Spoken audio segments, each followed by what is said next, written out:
Good morning, student. Jai Shri Krishna. In previous class we completed theorem 6.1. हमने theorem 6.1 को पढ़ लिया था. अब हम उसके एक्सरसाइज क्वेश्चन की ओर मूव करते हैं. हम एक्सरसाइज क्वेश्चन की ओर मूव करते हैं और एक्सरसाइज 6.1 में क्वेश्चन नंबर 1 है. इन फिगर 6.13 एक फिगर बना हुआ है जो कि मैंने बोर्ड पर ड्रॉ कर दिया है. Lines AB and CD intersect at O. Line AB और CD क्या कर रही है? इंटरसेक्ट कर रही है O पॉइंट पर. If AOC plus BOE equal to 70 degree and angle BOD equal to 40 degree. Okay, find angle BOE and the reflex of angle COE. तो सबसे पहले मैं क्या कर देता हूँ, एंगल्स का नेम दे देता हूँ. Angle 1, angle 2, angle 3. इस तरीके से नेम देने से क्या होगा, हमको बार बार ऐसा नहीं पढ़ना पड़ेगा. Angle AOC, angle COE, angle EOB, angle BOD. इस तरीके से पढ़ने की जरूरत नहीं होगी. हम एंगल का शॉर्ट में नाम दे देते हैं. तो एंगल AOC को मैंने नाम दे दिया एंगल 1, एंगल 1. एंगल COE को नाम दे दिया एंगल 2. एंगल EOB को नाम दे दिया एंगल 3. एंगल BOD को नाम दे दिया एंगल 4 एंड एंगल AOBD को नाम दे दिया एंगल 5 नाम दिया. ओके, अब जो क्वेश्चन में दिया गया है उसको मैं एक बार मेंशन कर देता हूं. क्वेश्चन में क्या क्या दिया गया है? गिवन टू लाइंस, दो लाइन है, two lines CB and AB intersect means काट रही है एट O पॉइंट पर काट रही है. और क्या दिया गया है क्वेश्चन में? और क्वेश्चन में दिया गया है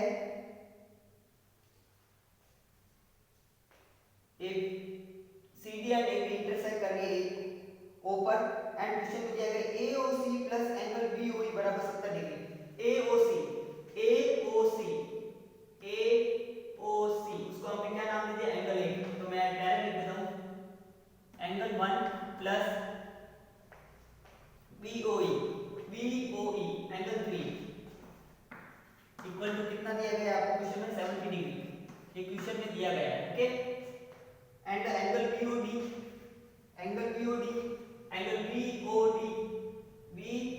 वो कितना दिया गया? एंगल यानी कि 4. एंगल 4 कितना दिया गया है? 40 डिग्री दिया गया है वो. तो फाइंड करना है आपको. फाइंड क्या करना है? Angle BOE and reflex COE.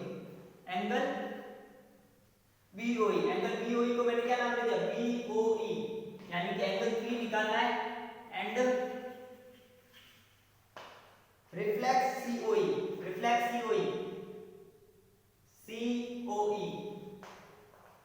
Of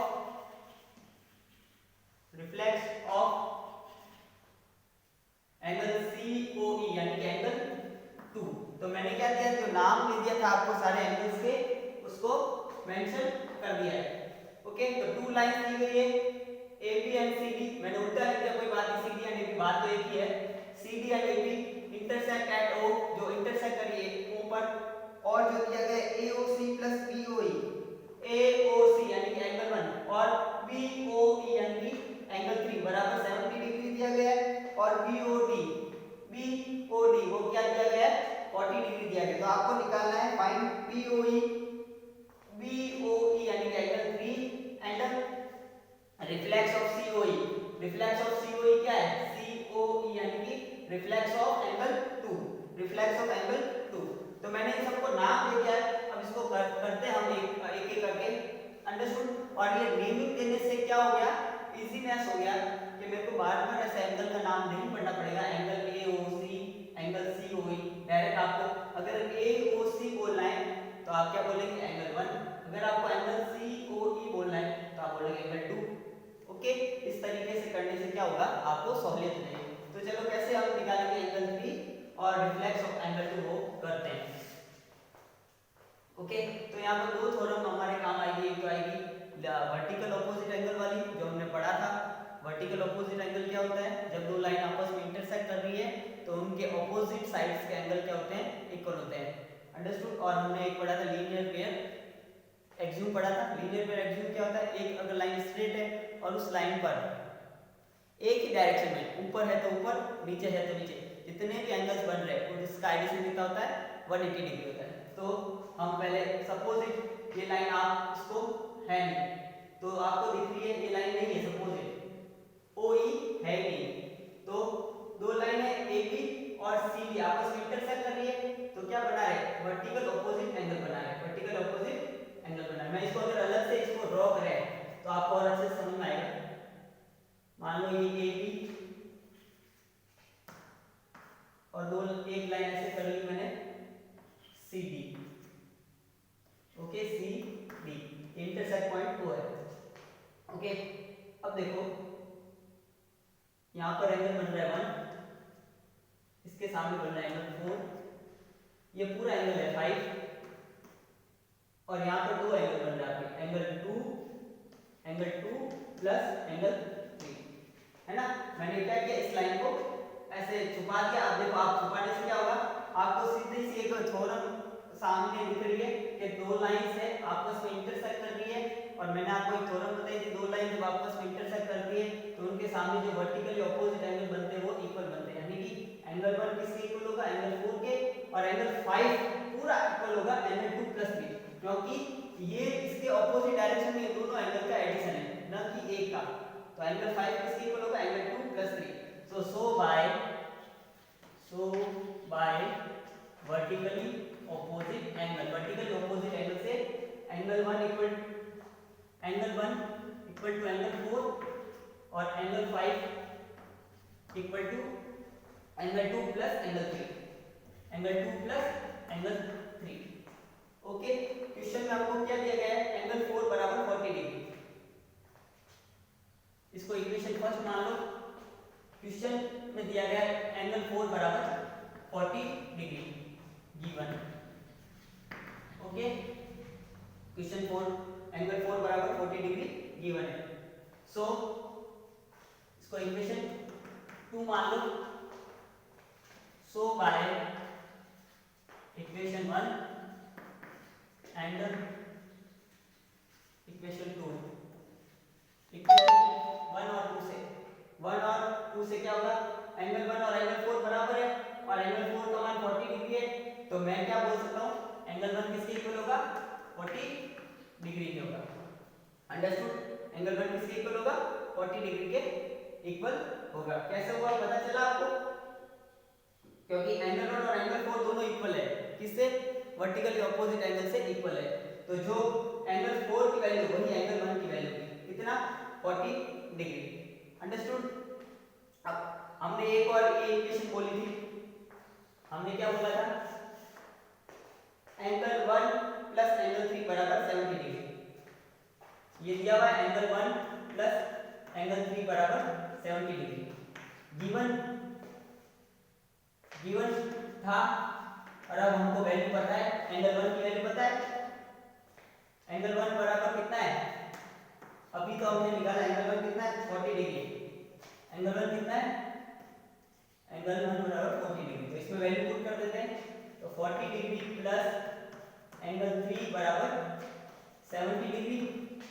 तो एंगल 3 आ गया आपका 70 डिग्री माइनस प्लस का 40 है, उधर भेजा तो माइनस का 40 डिग्री। 70 डिग्री माइनस 40 डिग्री बराबर 30 डिग्री। तो हमको पहले तो एंगल 3 निकालना था, ये एंगल 3 मैंने निकाल दिया, कितना है? 30 डिग्री।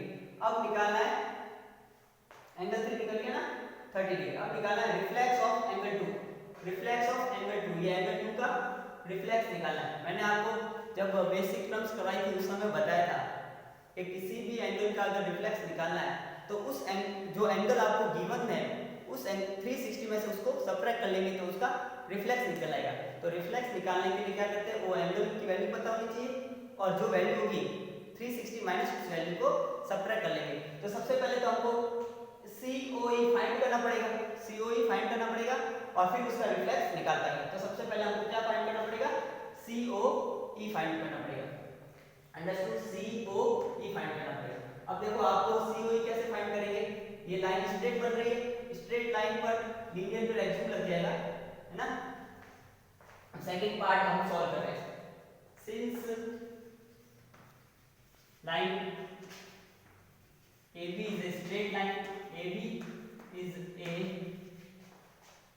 AB is a